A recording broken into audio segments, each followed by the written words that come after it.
ओम गणेश श्री महागणेशाय नमः। राधे राधे दोस्तों, कैसे हैं आप सब। दोस्तों, पितरों को समर्पित और पितरों की कृपा प्राप्त करने वाले पितृपक्ष 10 सितंबर से शुरू हो गए हैं, जो कि 25 सितंबर अश्विन मास की अमावस्या पर समाप्त होंगे।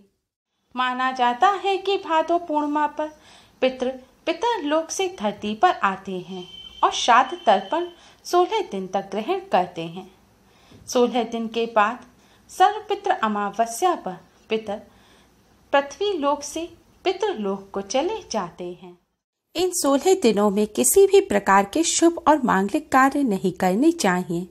यह 16 दिन पितरों को समर्पित होते हैं, इसलिए इस दौरान से पितरों की आत्मा की शांति के लिए पूजा पाठ और उपाय किए जाते हैं। श्राद्ध पक्ष, जिसे पितृपक्ष या कनागत भी कहा जाता है, यह वह समय होता है जब हमारे पूर्वज धरती पर होते हैं और हम श्राद्ध कर्म करके उनका आशीर्वाद प्राप्त करते हैं। हिंदू धर्म में मृत्यु के बाद श्राद्ध करना बेहद जरूरी माना गया है। मान्यता है कि अगर अपने पूर्वजों का विधि पूर्वक श्राद्ध और तर्पण नहीं किया जाए तो उन्हें इस लोक से मुक्ति नहीं मिलती। इसलिए पितरों की मुक्ति के लिए श्राद्ध पक्ष का बेहद महत्व है। ब्रह्म वैवर्त पुराण के अनुसार देवताओं को प्रसन्न करने से पहले मनुष्य को अपने पितरों यानी कि पूर्वजों को प्रसन्न करना चाहिए।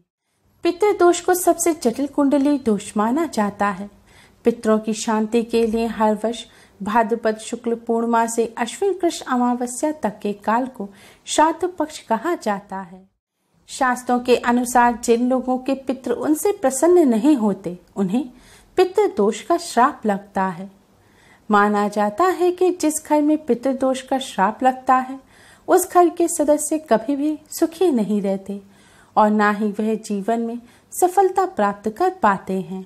इसी कारण से पितृपक्ष में पितरों का तर्पण किया जाता है और उनसे क्षमा याचना की जाती है। इस दौरान कुछ समय के लिए यमराज पितरों को आजाद कर देते हैं ताकि वह अपने परिजनों से श्राद्ध ग्रहण कर सकें। माना जाता है कि जिस घर के पितर अपने परिवार के लोगों से खुश रहते हैं, उस घर के लोगों को देवी देवताओं का भी आशीर्वाद प्राप्त होता है।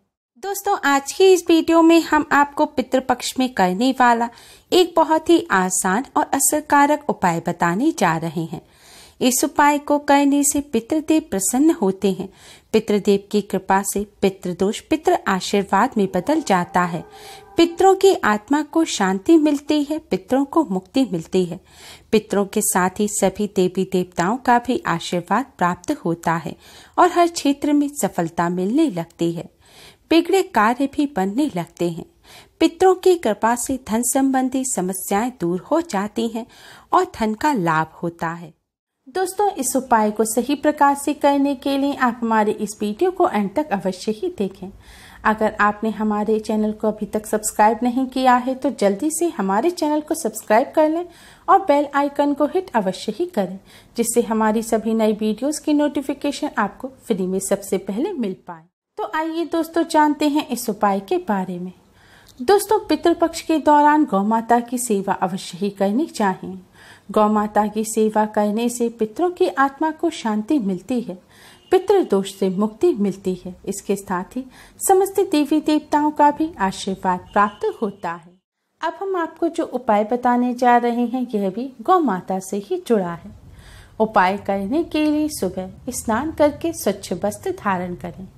इसके बाद साफ आटा मढ़ें। आटे में आपको नमक नहीं मिलाना है और शुद्ध जल से आपको साफ आटा मढ़ना है। आटा मळने के पश्चात आप अपने चूल्हे की गैस की सफाई करें। तवा, चकला, बेलन सब अच्छी तरह से साफ कर लें। सब चीजें साफ करने के पश्चात अब आप एक रोटी बनाएं। रोटी बनाकर रोटी को आप एक प्लेट में रखें। अब इस रोटी पर आप शुद्ध घी लगाएं। शुद्ध घी लगाने के बाद अब आप रोटी पर थोड़ा सा गुड़ रखें। गुड़ ना हो तो थोड़ी सी चीनी डाल दें। इसके बाद थोड़े से काले तिल लें। तिलों को अच्छी तरह से साफ कर लें और पानी से धो लें। इसके बाद थोड़े से तिल आप रोटी के ऊपर डाल दें। अब इस रोटी को आप अपने मंदिर में रखें।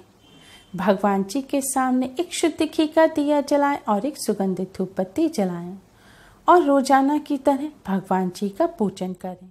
पूजन करने के पश्चात अब आप भगवान श्री गणेश जी को प्रणाम करें, भगवान विष्णु, माँ लक्ष्मी जी को प्रणाम करें और पितृदेव को प्रणाम करें। इसके बाद इस मंत्र का 108 बार जाप करें।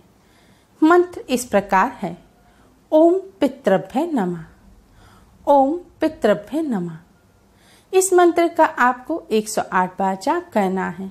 मंत्र का जाप आप उंगलियों पर गिनकर या फिर मिश्री के दानों पर किसी भी चीज पर गिनकर कर सकते हैं, या आप किसी माला पर भी इस मंत्र का जाप कर सकते हैं। दोस्तों, अगर मंत्र का जाप करने में आपको कठिनाई महसूस हो तो आप पितृ चालीसा का पाठ करें। पूजन करने के पश्चात अब आप इस रोटी की प्लेट को अपने हाथों में उठा लें और सिर झुकाकर प्रणाम करें। आप भगवान श्री गणेश, भगवान विष्णु, माँ लक्ष्मी जी और पितृदेव को प्रणाम करें।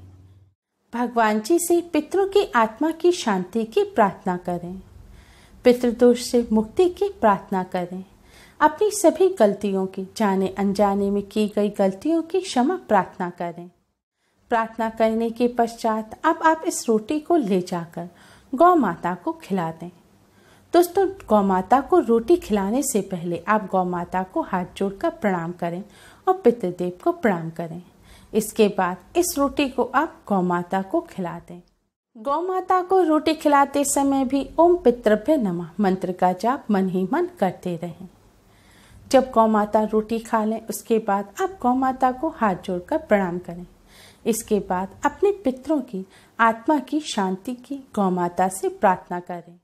दोस्तों, भागवत जी में लिखा है कि मृत्यु के पश्चात अगर कोई व्यक्ति वैतरणी नदी में फंस जाता है, नरक लोक में फंस जाता है, तो गौ माता की पूंछ पकड़कर ही वैतरणी नदी से पार होता है। इसलिए पितृपक्ष के दौरान गौ माता का विशेष रूप से पूजन करना चाहिए, गौ माता की सेवा करनी चाहिए। गौ माता की सेवा करने से, गौ माता की कृपा से पितरों की आत्मा को शांति मिलती है, पितरों को मुक्ति मिलती है। अगर पितर नरक यातना भोग रहे होते हैं तो उन्हें नरक लोक से भी मुक्ति मिलती है। दोस्तों, गौ माता को रोटी खिलाते समय आप कुछ बातों का विशेष ध्यान रखें।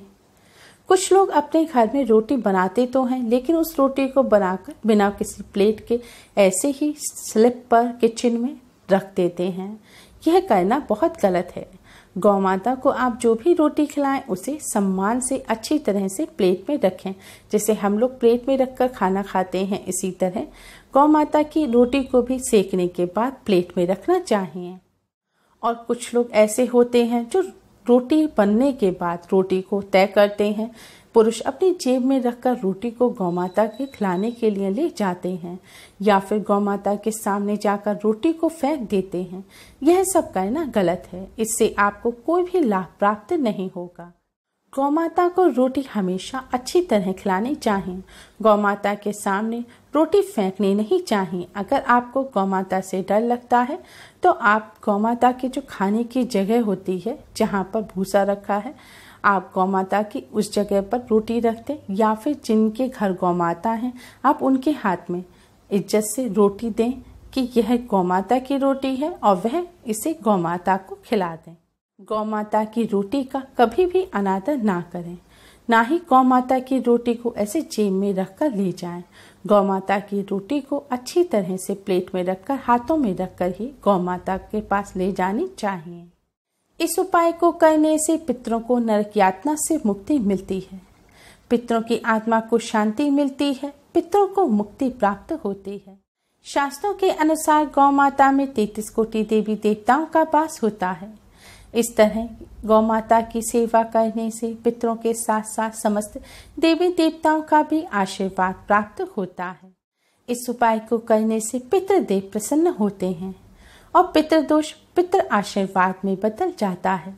पितरों की कृपा से हर कार्य में सफलता मिलती है, बिगड़े काम बनने लगते हैं और धन का लाभ होता है। धन प्राप्ति के नए मार्ग खुलते हैं। दोस्तों ध्यान रखें, आपको गौ माता की रोटी को बासी नहीं करना है। यानी कि आपने सुबह रोटी बना दी और आप अगले दिन उस रोटी को गौ माता को खिला रहे हैं, यह भी करना बेहद गलत है। अगर आप किसी कारणवश गौ माता को सुबह रोटी नहीं खिला पा रहे हैं तो शाम के समय जब खाना बनता है तब भी आप पहली रोटी गौ माता के नाम की निकालकर गौ माता को इस रोटी को खिला सकते हैं। लेकिन ध्यान रखें, रोटी आपको पहले ही निकालनी है और रोटी हमेशा सफाई से ही बनाएं और इस रोटी को पितरों के नाम से आप गौ माता को खिलाएं। शास्त्रों में बताया गया पितृदोष को दूर करने का और पितरों की आत्मा की शांति और मुक्ति का ये बहुत ही आसान और असरकारक उपाय है। उम्मीद है आपको हमारी ये वीडियो पसंद आई होगी। प्लीज़ लाइक करें, हमारे इस वीडियो को अपने फ्रेंड्स और रिश्तेदारों में ज़्यादा से ज़्यादा शेयर करें जिससे वह भी इसका लाभ उठा सकें। हमारी और भी वीडियोस के लिए हमारे चैनल को सब्सक्राइब करना ना भूलें। Thanks for watching.